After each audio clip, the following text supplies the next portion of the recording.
It would be absolutely unfair if I start giving my reflections. That's not ideally what we should have had in the agenda. But I'll try to give a bit of a summary, because that's also going to help our colleagues to bring things together, but also for our discussion tomorrow that we have between the committee members and the partners, because there was a lot to take away from here, and we want to make sure that, when we go to that discussion amongst ourselves, we do justice in what we have heard and what's feasible and what's doable. But before I go to that, I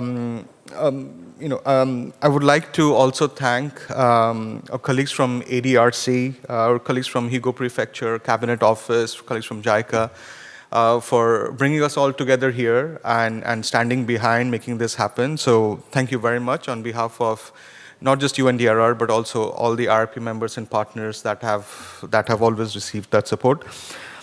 I would like you to thank and clap for my colleagues at UNDRR who have been working diligently in putting all of this together. It's quite a lot of work that brings in. So you have met Momoko-san, you have met Paul. I have my colleague, the head of our office here in Kobe, Yuki, and there's Kyoko. So thank you very much for that.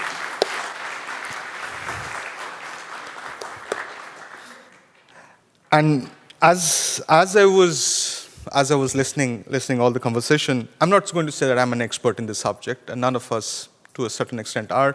We are more generalists, trying to address many things as the day goes by, and we are asked to do different things.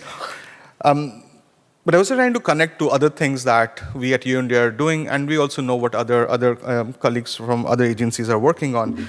One thing that I felt was maybe we should have had also tried to get in the insurance actors into this room. There was a lot of discussion on risk transfer mechanisms, but also there's a lot of discussion happening out there within the insurance market, be it through the Insur Resilience Initiative, the IDF, and so on and so forth, because they're also trying to see how can insurance be a facilitator in disaster risk reduction and resilience building, and so that's one actor I personally felt that we could have gotten. The capital market, because there's a lot that the private sector has to do around not just recovery and preparedness, because they need to invest in this, and they are. But do we see them as an active partner? In other forums we are, and I think this is one area where I think we could do justice in bringing that in. Vasiti, you mentioned about the climate people. I don't know how getting climate people in itself, it's a process and going through multiple discussions. But yes, I think we need them in this conversation. But also maybe the finance ministries, the infrastructure ministries. I think our gentleman from Tonga mentioned about the resilience of infrastructure multiple times, and all those discussions and the inputs you had around that bridge collapse and the cost of that, or the resilience building of it, has to do with the infrastructure and finance ministries. This is more for us to take away, to see if that's feasible, it's doable. That has its own challenges and processes, but something that I was pondering on. There was some very interesting quotes, the boxing ring one, the untouchable fund, and so on and so forth. I don't know which ones of those we'll be able to use in our press release, but there would be a press release, and some of those will go into that. But something to also take away for us and maybe for you. So in a few bullets, if I had to capture such a rich conversation, one would be that we need to support countries to assess their recovery policies and programs and recovery readiness. How? This is something that needs to be discussed within the group and also has to be reflected in other conversations. We need to find ways to empower countries and communities with capacity building, guidance, and good practices for recovery and recovery preparedness.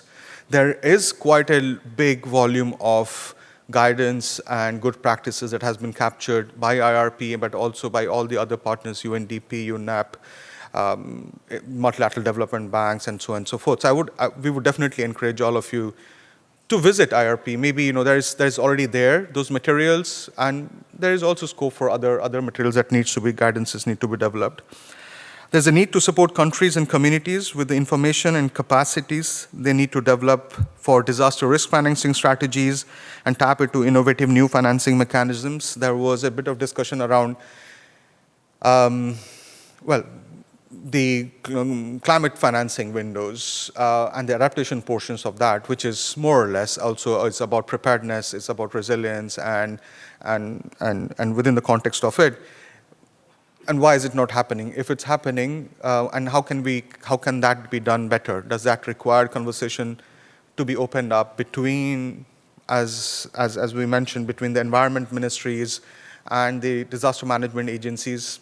It's happening to a certain extent. Maybe it's not happening all the way forward, and that's a conversation that needs to happen between those instruments and some of those. There's a need to enable better use of data and evidence for recovery planning and preparedness through better monitoring and evaluation, which includes sharing of risk information and good practices with communities.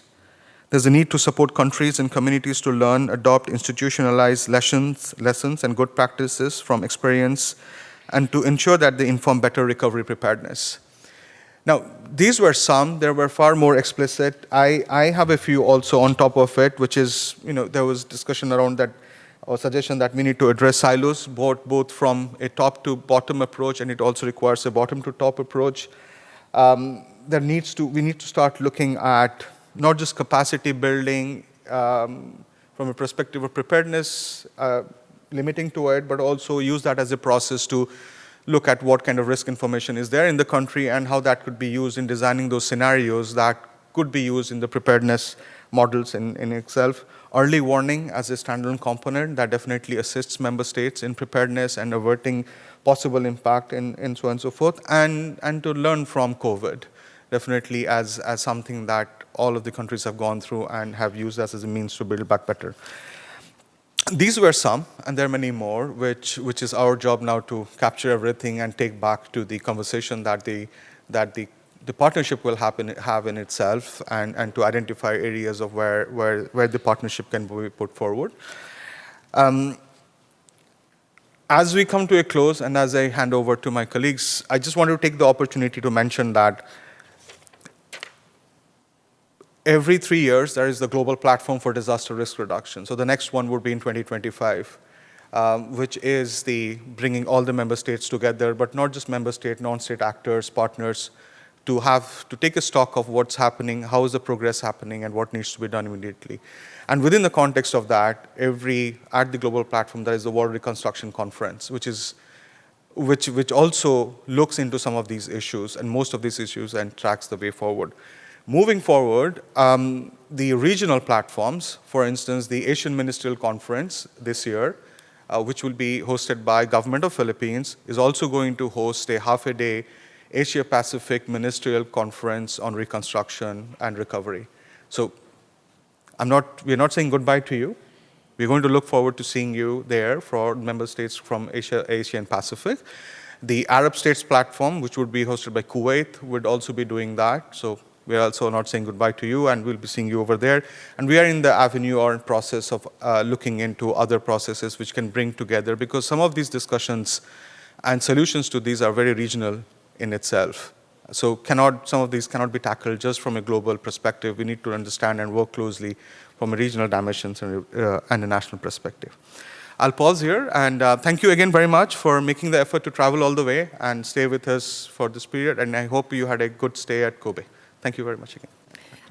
Thank you very much, Abhilash, for your encouraging comments. So now it's my pleasure to introduce our next speaker for this closing session, Ms. OHASHI Makiko, on behalf of Mr. Murakami Takeo, IRP Co-Chair and Director, Cabinet Office of Japan. So, please, Ms. OHASHI, you have the floor. Thank you, Momoko-san. Let me again deliver closing remarks by Mr. Murakami Takeo, Director of Disaster Management Bureau at the Cabinet Office of Japan. Mr. Ronald Jackson, Chief of IRP Steering Committee, Mr. Sujit Kumar Mohanty, Chief of Intergovernmental Processes, Interagency Coordination and Partnerships Branch of UNDRR. Distinguished guests, ladies and gentlemen, I would like to express my gratitude to all the participants at this forum here in Kobe, as well as those watching online from many countries. While many in Japan were concerned with the situation of Noto Peninsula after the large earthquake, the 29th memorial ceremony of the Great Hanshin Awaji earthquake was held here in Kobe on January 17. It is indeed significant that this forum is held at this important time in the city of Kobe and disseminate the importance of Build Back Better to all over the world. At today's forum, representatives from national and local governments, as well as international organizations, participated as the panelists and discussed various aspects of recovery towards society resilient from climate and other disasters. I am confident that these outcomes will pave the way for Build Back Better from future disasters and serve as a driving force of Priority Action 4 of the Sendai Framework in the second half of its implementation period. Realizing Build Back Better should involve not only infrastructural reconstruction, but also preparation of legal and administrative systems for resilient communities, awareness raising for DRR among citizens, and many other efforts. Furthermore, the process should take into account disasters anticipated in future and include mitigation measures and advanced response plans as well. Japan often faces large earthquakes as well as frequent typhoon and other climate disasters in recent years. As a citizen and an official engaged in DRR of Japan, I would like to continue committing myself in utilizing our experiences from the world, more resilient from disasters, through this platform. Unfortunately, I could not join you all in Kobe today due to my operational duties at the Disaster Management Headquarters in Tokyo in response to Noto Peninsula earthquake. May I conclude my closing remarks by expressing my sincere appreciation to all the speakers and participants of the forum and to the IRP partners who give continuous support to the activities of the IRP and its secretariat. I hope today's discussion will contribute to the efforts by all the recovery practitioners and lead to the disaster-resilient world. Thank you very much for your attention. ありがとうございました。Thank you very much, Ohashi-san, for your closing remarks. So now it is my pleasure to introduce our final speaker, Ms. Yuki Matsuoka, Head of Kobe Office, UNDRR. Yuki-san, the floor is yours. Thank you. Thank you very much, Momoko. It seems I'm really the final speaker in this forum.